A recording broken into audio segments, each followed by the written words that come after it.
Восьмое поколение Lexus ES дебютировало на автосалоне в Шанхае. И это не просто очередное обновление. Это полностью новая модель, которая знаменует собой начало нового этапа в истории ES и всей марки Lexus.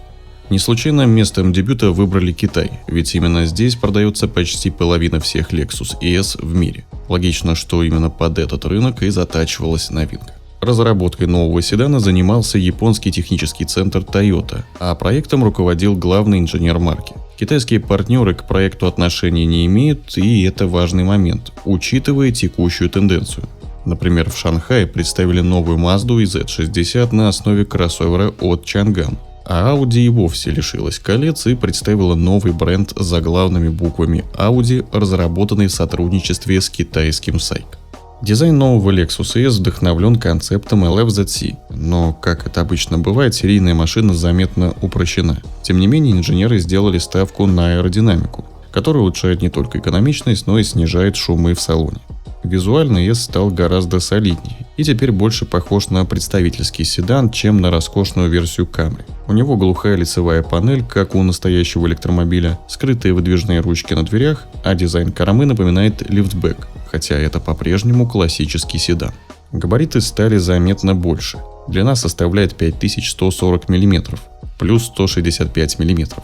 Ширина 1920 мм плюс 55 мм, высота 1560 мм плюс 115 мм, а колесная база растянулась на 80 мм, 2950 мм.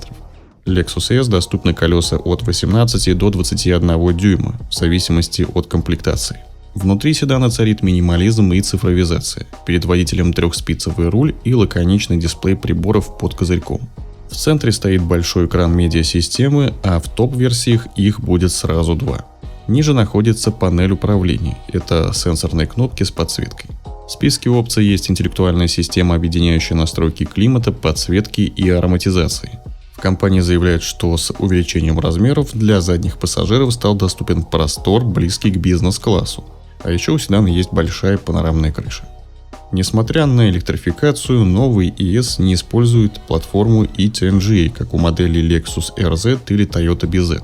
Вместо этого глубоко переработанная тележка JAK, на которой был построен и предыдущий ES. Это объясняется тем, что в линейке останутся и версии с DVS. Электрифицированные версии, такие как Lexus ES 350, имеют один электромотор на 224 лошадиные силы, привод передний. Разгон до сотни занимает 8,9 секунды, а запаса хода хватит на 685 км по циклу CLTC.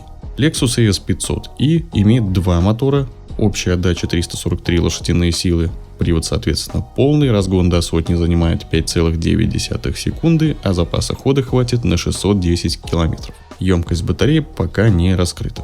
Lexus продолжит предлагать и привычные гибриды без возможности подзарядки от сети, с фирменной трансмиссией и электромеханическим вариатором. ES 300H оснащается 2-литровым атмосферником на 197 лошадиных сил и передним приводом. ES 300H AWD оснащен двигателем 2,5 литра, дополненным электромотором на задней оси. Совокупная мощность 201 лошадиная сила. Привод, соответственно, полный. ES 350H имеет тот же 2,5-литровый двигатель, привод передний или полный, а мощность составляет 247 лошадиных сил. Разгон до 100 км в час у такой версии 7,8 секунды. Серийное производство автомобилей стартует в середине 2026 года. Поставки на мировые рынки начнутся постепенно. Первым рынком, соответственно, станет Китай. Друзья, что вы думаете о новом Lexus ES? Стал ли он выглядеть лучше? Или же вам нравится больше прошлое поколение? Поделитесь своим мнением в комментариях. Также заходите в наш телеграм-канал, где мы освещаем новинки с шанхайского автосалона и публикуем самые актуальные новости о российском автопроме и мировой автомобильной индустрии. Ссылку найдете в описании под видео и в закрепленном комментарии.